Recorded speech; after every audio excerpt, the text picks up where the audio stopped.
Salut, c'est Yannick Dahan et j'ai été kidnappé par toute l'équipe de Capture Mag pour vous dire qu'afin de fêter les 10 ans du site, ils ont décidé de sortir un MOOC. Je déteste ce nom puisque c'est la contraction de magazine et de book, mais un MOOC dans lequel j'ai écrit et que vous pouvez précommander sur le site de KissKissBankBank. Ça va être un bouquin assez génial, donc je vous conseille vraiment de le faire. Allez, à plus.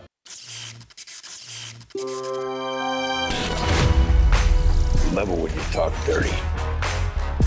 Je suis mou comme une larve aujourd'hui. Donc je suis même pas sûr d'avoir la... Tu vois, je vais pas pouvoir m'énerver plus que ça. Donc moi, ça me fait marrer quand les mecs ils te parlent de surévénement, d'où t'as un événement dans une surfranchisation du monde où on te promet que tu vas revoir ce que tu vas revoir, ce que t'as déjà vu, en te faisant croire que tu vas voir mieux. Et c'est pas possible en fait. C'est pas possible. Bring it on.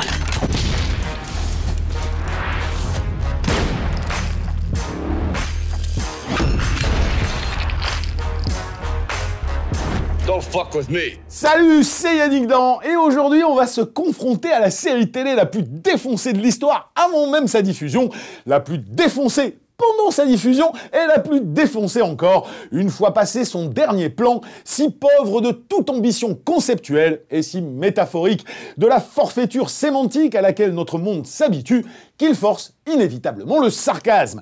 Je parle bien sûr de Rings of Power, mais ça pourrait peut-être à peu près la même sur House of Dragons, véritable non-événement, comme dirait à juste titre mon ami Moïsakis, s'inscrivant dans le sillon tayloriste d'une franchisation néolibérale de ce qu'on appelait autrefois la culture, qui a pourtant réussi à faire croire qu'ils en étaient des événements, ce qui, bien au-delà des retours de bâton, consacre la puissance industrielle et, j'oserais dire, idéologique des GAFAM. Inutile donc de feindre la surprise, la colère, l'indignation ou le sentiment de trahison plus ou moins légitime. Inutile aussi de prétendre à la béatitude face aux atours charmeurs ou l'exaltation devant de rares fulgurances. Toutes ces réactions sont vaines, presque prédestinées, s'alimentant au-delà du produit en question, hypertrophiés par les caisses de résonance virtuelles dans lesquelles nous pensons penser avant de penser que peut-être on a déjà pensé à notre place. Et nous voilà répétant à l'envi les mêmes mantras séculaires qui composent à peu de choses près l'espace mental dans lequel on nous laisse nous ébrouer. Nous en parlons, j'en parle, parce qu'on a parfaitement réussi à nous faire croire qu'il fallait en parler, même si la chose en question n'a fondamentalement rien à dire. Et si on ne sombre pas encore dans un désenchantement total, malgré ce constat terrible que tout le monde comprend une fois l'épiphénomène passé, sans pourtant s'en tenir à un silence qu'il aurait mérité, c'est que ces cris du cœur, lucides ou aveugles, témoignent d'une appétence, voire d'un besoin vital impossible à rassasier, mais aujourd'hui dramatiquement dénié, pour ce que représente une histoire, et peut-être davantage encore, une épopée.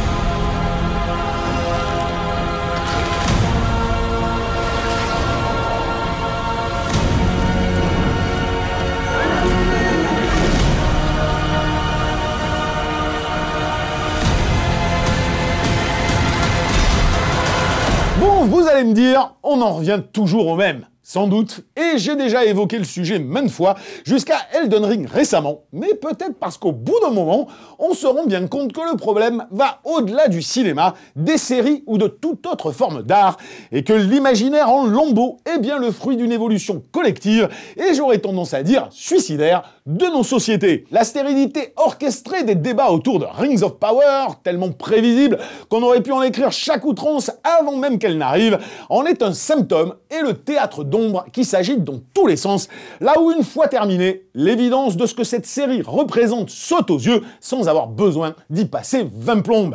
Et cette évidence, c'est le rien caché sous les enluminures, le vide sous les passions tristes du moment, le néant de l'idée même d'imaginaire, de mythe ou d'épopée, enveloppé sous le voile illusoire au choix du pognon, de la hype, de la com Panzer Division ou de l'espoir en forme de déni. Trop woke ou pas assez, trop riche ou pas assez, traître ou pas envers l'œuvre de Tolkien, autant de pare-feux collatéraux à l'évidence de l'incompréhension de ce qu'est une épopée, et donc à l'abandon de l'humanité et de ses fascinantes contradictions dans la majorité des fictions contemporaines. Des fictions plus simplement bidons de lessive, ce qu'elles furent longtemps, sans empêcher des centaines de perles d'émerger, mais des fictions qui, par la thune ou l'idéologie, par le nombrilisme et l'autosacralisation, ne parlent plus désormais de l'humanité, tout en prétendant le contraire, bien sûr. Qu'est-ce que tu attends ? Qu'est-ce que tu attends quand Amazon te dit fièrement « je vais foutre $1 milliard pour faire le Seigneur des Anneaux », en fait ? Donc ça, c'est la vraie question. Quel espoir tu entretiens par rapport à ça? Nous, j'imagine, on n'attendait pas un espoir monstrueux, tu vois. Un truc comme ça, tu te dis, il n'y a pas la base de Tolkien, fondamentalement. Il n'y a pas la base, je veux dire, romanesque, en tout cas du récit de Tolkien. Là, on est sur quelque chose qui est censé interpréter une historiographie fantastique ou une cosmogonie imaginée par Tolkien, où tu te dis, bah ouais, mais enfin, vu le niveau des fictions aujourd'hui, ça fait très très peur de comment vous allez nous raconter cette histoire-là. Parce que, tu vois, vous n'avez pas le support du maître, entre guillemets, et puis vous n'avez plus des gens qui réfléchissent à leur scénario et qui essayent de comprendre ce qu'ils font. Elle est où, alors, la thune ? Ah, la thune, elle est dans l'image, en fait. Elle est dans le décorum. Alors, il y a des choses très belle, en fait. Évidemment, je veux dire, t'as $1 milliard, tu as le temps de le peaufiner ton plan. Puis quand t'as un réel comme Bayona sur les 2 premiers, le mec peut mettre en scène ses idées visuelles, mais sans aucun problème. Il y a des idées qui sont super, même le générique, tu vois, moi je le trouve très joli, là, avec tous ces petits points là qui se rebondent, comme le sable, une espèce de sable qui se forme. Le pognon comme est, le spectacle qu'on veut te donner, c'est une vitrine. Alors évidemment, c'est une vitrine facile pour dissimuler ses lacunes et dissimuler l'insignifiance de ce qu'il y a derrière. On est dans une ère de l'enluminure. L'enluminure suffit, en fait, fondamentalement, à ce que les gens puissent être potentiellement contents. Alors ceux qui vont gratter un petit peu derrière la belle image peuvent encore se raccrocher à des mécanismes qui sont des ficelles quand même grosses comme une maison de l'émotionnel, ce qui n'empêche pas la série de réussir des petits moments, tu vois. Déjà, c'est pas Jackson qui avait inventé la scène dramatique sur une chanson d'un des personnages. Là, encore une fois, t'as une scène d'errance des pieds velus, là, les futurs hobbits, avec une musique. Et c'est très joli, et c'est bien filmé, et c'est émouvant. Et il y a certains acteurs qui sont plutôt bien dans la série et qui te créent des scènes touchantes, mais on peut pas, tu vois, j'ai l'impression qu'on est tellement désespéré, en fait, de la narration moderne et de l'inversion sémantique du sens des choses. C'est ça, le problème. Alors, je suis moi-même tombé dans le panneau. Moi-même, j'ai voulu y croire. Peut-être moins pour un Tolkien revisité par Amazon, ce qui fait déjà tout drôle en le disant, que pour la présence de Bayona, dont j'ai toujours admiré la mise en scène, même dans un navet comme Jurassic World 2. Et la beauté de cette dernière, dans les 2 premiers épisodes qu'il a réalisés, je m'y suis accroché, excusant l'inanité des articulations narratives sous le prétexte que ce n'était que l'exposition. Mais force est de constater qu'il n'est devenu lui aussi, en espérant un projet plus personnel, que l'instrument talentueux d'un récit à chaque épisode de plus en plus vain et déshumanisé. Inutile d'entrer dans les détails, de suranalyser le méandre d'incohérence, les arcs narratifs qui n'en sont pas, le délayage d'enjeux anecdotiques, les circonvolutions pour se libérer de Tolkien tout en se justifiant. Rings of Power... Reste pas bien. Je ne sais pas pourquoi j'ai choisi d'être comme Van Damme et de me la jouer internationale là-dessus. Ok. Les Anneaux de pouvoir ne racontent pas grand-chose, dans le sens qu'ils ne racontent pas grand-chose de nous, ce qui est pourtant le propre d'une épopée, en dehors des postures politiques fantasmées à coups de massue. Je suis emmerdé parce que dans ce genre de truc, bon, t'apportes des détails, mais c'est insignifiant.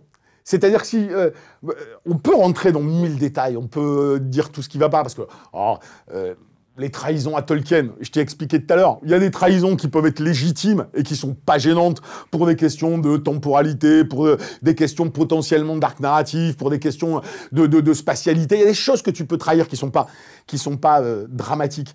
Les mecs qui te parlent du rythme, alors évidemment, mais moi ça me gêne pas dans l'absolu un rythme lent, je te reconnais toujours à la course au spectaculaire, même si quand tu lis Le Seigneur des Anneaux, au-delà de ces gigantesques et incroyables descriptions, bah, tu as toujours une espèce de rythmique d'aventure qui fait que tu as toujours un événement qui se passe, toujours quelque chose qui en faisait déjà des bouquins extrêmement visuel et donc extrêmement propice à des adaptations cinématographiques. Et Jackson l'a bien compris. Et si tu veux, quand il a construit son film, il ne se passe pas 15 minutes sans que tu n'aies pas un petit morceau de bravure, un truc. Alors là, on n'y est pas du tout. Hein. C'est-à-dire que sur les 8 épisodes, il doit y avoir un épisode où ils ont décidé vaguement de se réveiller et de faire une scène de bataille. Mais c'est tout. Sinon, c'est du soap opéra. Hein. Les 3/4 du temps, c'est du soap opéra. Alors contrairement à Tolkien, mais même à un Sergio Leone, voire un Hitchcock, qui savaient introduire leur film par la petite porte pour finalement l'ouvrir en grand, construisant patiemment des univers qui se révélaient par cercles concentriques pour mieux dessiner la cohérence et la symbolique de leurs enjeux.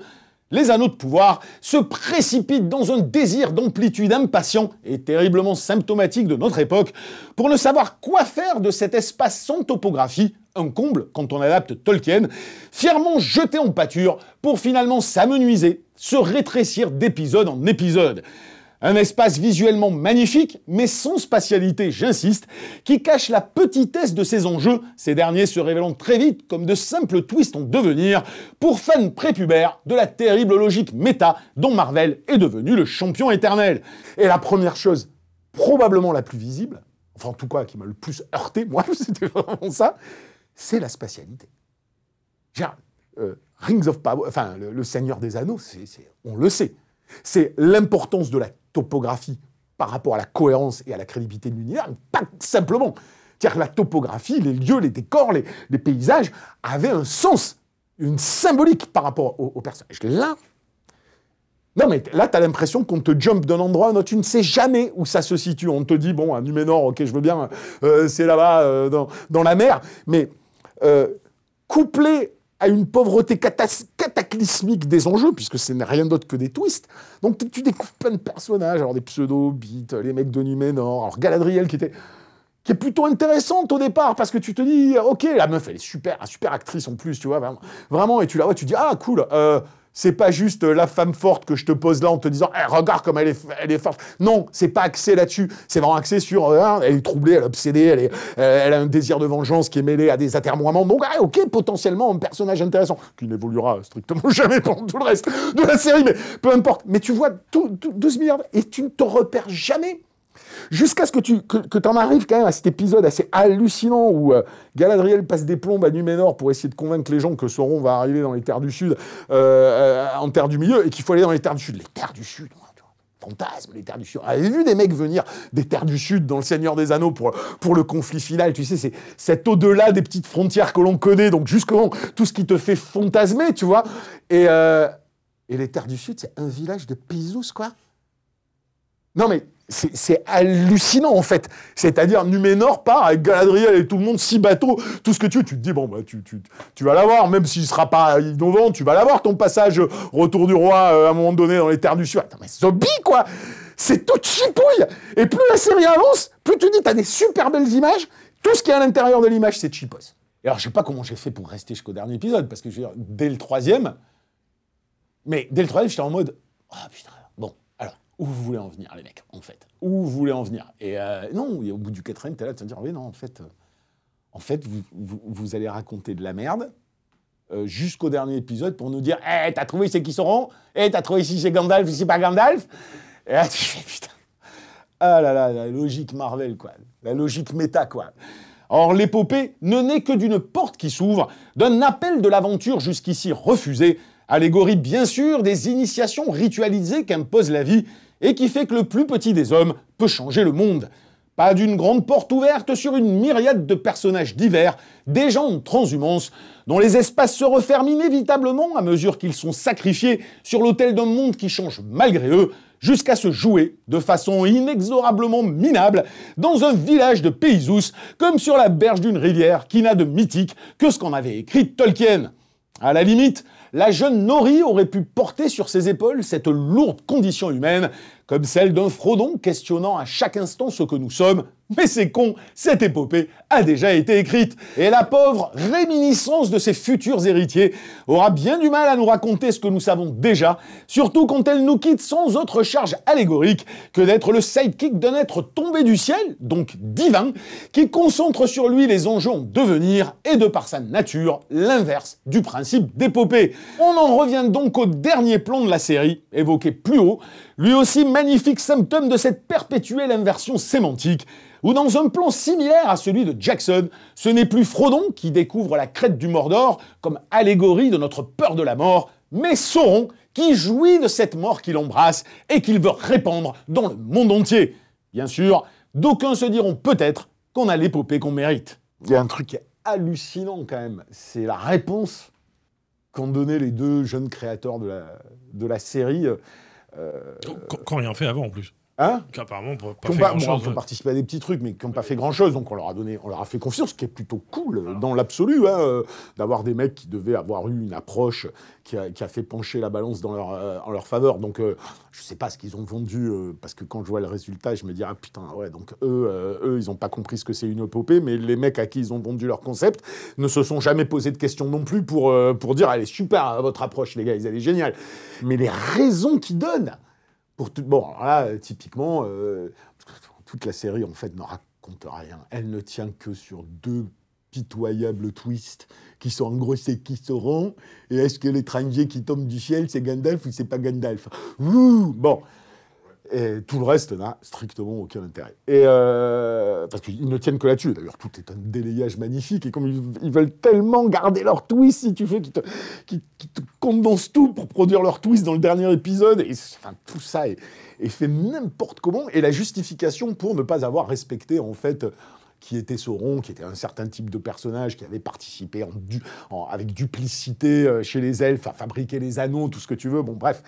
Et les mecs essayaient de se justifier pourquoi ils avaient créé un personnage fondamentalement dans la série qui finalement se révèle être Sauron, avec cette façon de dire non mais parce que en fait si on n'avait pas fait ça, tous les gens qui connaissaient les histoires de Tolkien auraient su dès le départ. Oui, donc on sait. Tu sais, quand on va voir Le Seigneur des Anneaux de Peter Jackson, on l'a lu le livre, on la connaît l'histoire, on vient pas pour être surpris par l'histoire, tu vois. Donc en fait, maintenant, un scénario, c'est se poser la question de c'est quoi le twist? En fait, on en est là. C'est-à-dire que tu ne tiens plus les gens par l'intelligence de ce que tu leur racontes, par la peinture d'un univers que tu leur dévoiles, par l'éventuelle complexité psychologique de personnages. Non, tout ne doit tenir que par est-ce que c'est Sauron? C'est pas Sauron, c'est qui Sauron? Non mais on n'est pas dans Agatha Christie, quoi, tu vois. Et les mecs, c'est ça leur réponse, quoi. Et là, moi, je suis là, bah ouais, non mais là, c'est pas possible, en fait. Tout ce monde postmoderne, mais considère déjà que c'était postmoderne avant, qui reprend, en fait, tous ces mythes qu'on a aimés, tous ces films qui ont cartonné, alors là, je vais de Alien à Predator, à Robocop, à Terminator, enfin tout ce que tu veux, tout ce qui est pas pour rien devenu des piliers mythologiques du cinéma pendant une trentaine d'années et qui sont systématiquement récupérés parce que fondamentalement, hormis Marvel, ces trucs-là, c'est ça le référent culturel dans les conscients. Comment, cette façon qu'on a, alors ça c'est déjà une première chose, cette façon qu'on a de les prendre et de s'y accrocher et d'en faire exactement l'inverse. C'est-à-dire on va te conserver la vitrine. C'est ça la logique méta, hein. C'est de la complicité forcée avec le spectateur et qui ne sert à rien juste pour se donner une légitimité à devoir sacrifier totalement l'œuvre géniale d'un mec qui avait eu. Alors du coup, ce syndrome terrible de se chercher une filiation désespérée avec une œuvre majeure, quitte à en reproduire les mêmes mécanismes, et je pense que c'est là que c'est terrible, pour les trahir fondamentalement dans leur sens profond, et ça, je pense que ce n'est pas cynique. Je pense que c'est le syndrome de l'époque. Je pense que c'est la dérive idiocratique de l'époque. Je pense que c'est le politique et l'idéologie qui ont pris un tel pouvoir sur nos fantasmes sociétaux que ces mecs pensent sincèrement, et là je ne parle pas que de Rings of Power, je parle de toutes ces fictions modernes qui reprennent des vieux mythes. Ils pensent sincèrement qu'ils sont fidèles à l'œuvre originale. Mais ils ne comprennent pas, ou alors leur idéologie, leur politique ne leur permet pas d'accepter la raison pour laquelle c'était mythologique. Parce qu'il y a des choses qui ne sont pas moralement acceptables pour ces gens-là. Et qui étaient pourtant la raison d'être. C'est parce qu'elles avaient cette autre façon de voir le monde, cette autre façon de voir la condition humaine, cette autre façon de voir la morale, qui en avaient fait des films fédérateurs et universels. Alors, on te prend l'apparat, on te prend les personnages, on te prend la vitrine, Halloween, c'est vraiment symptomatique, c'est je te prends le générique, je te prends la même musique, et je te fais croire que je suis fidèle. Mais non, puisque tu ne comprends pas le sens profond. Un mythe, c'est pas juste un truc posé. Une épopée, c'est pas juste 40 000 guerriers sur une plaine et des trolls et des elfes. C'est pas ça la fantaisie. C'est pas ça l'épopée. L'épopée, c'est une projection humaine. C'est une héroïsation fantasmée de la condition humaine, qui ne fait que traduire fondamentalement, symboliquement, de façon allégorique, les épreuves de la vie. Je ne vais pas revenir parce que j'ai déjà dit ça mais ça, ils ne le comprennent pas. Donc ils vont aller reprendre des choses jusqu'au moment où ils vont se rendre compte que la raison pour laquelle ces choses existaient dans les œuvres qu'ils pillent, ah ben merde, elles ne matchent pas du tout avec leur logique. Elles ne matchent pas du tout avec leur idéologie. Alors qu'est-ce qu'ils font? On fait l'inverse, parce qu'on ne veut pas. Donc on garde le personnage, on garde la scène, on garde le dialogue, on garde le truc, mais on va l'adapter à notre vision des choses. Et ben, ce faisant, tu dénatures complètement le sens du mythe et le sens du code. C'est ce qu'on voit se développer depuis 25 ans, quoi. Petit à petit, petit à petit. Et c'est ça qui détruit tout. Alors peut-être les gens, certains s'en rendent parfaitement compte, d'autres ne le voient pas, et donc se raccrochent désespérément à leurs souvenirs, parce que il suffit des fois que tu mettes une belle image. Tu sais, c'était génial, moi, le nombre de personnes que j'ai rencontrées sur le Star Wars de J.J. Abrams, où c'est hallucinant, parce que tu as tout. C'est-à-dire, on te prend le même décorum, on te prend les mêmes persos quasiment, on te fait la même facture visuelle, et on te dit, regardez, on est super fidèle à l'œuvre de George Lucas. Et puis, ça suffit. Il y a des gens pour qui ça suffit. Parce qu'ils ont leur lot de trucs laser, de la musique qui leur plaît, le visuel qui leur plaît, le clin d'œil de merde qui va leur plaire, et derrière, tu as envie de les dire, mais est-ce que ça t'a transporté? Est-ce que ça t'a fait réfléchir? Est-ce que ça t'a élevé? Est-ce que ça t'a tout d'un coup frappé au tripes? Parce que ces films-là, ils ont marché, ils sont devenus fondamentaux, mais parce qu'ils nous parlaient à l'intérieur de nous. Des fois, ouvertement dans leur militantisme. Robocop est une œuvre militante. Donc ça peut te parler directement. Mais comme Star Wars est une œuvre combélienne par essence, ça te parle en tant qu'être humain parce que ces thématiques sont universelles. Et chaque personnage qui avait été construit dans ces œuvres correspondait à cette thématique-là. Tu ne peux pas juste les prendre et leur faire dire l'inverse. Et alors, tous Rings of Power, tous les anneaux de pouvoir, se révèlent être ça. Voilà. Allez, on fait une conclusion. Voilà, 7 minutes Yannick Dan est terminé. J'ai encore été une fois beaucoup trop long. Et évidemment, il va m'en vouloir, Alain, qui va passer des plombs, va devoir couper toutes les conneries que j'ai pu dire.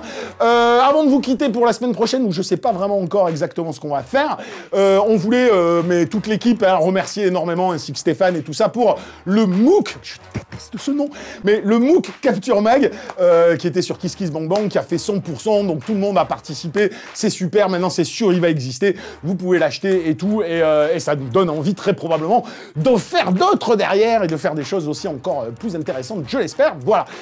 Sur ce, je vous dis allez, à la semaine prochaine. Ciao.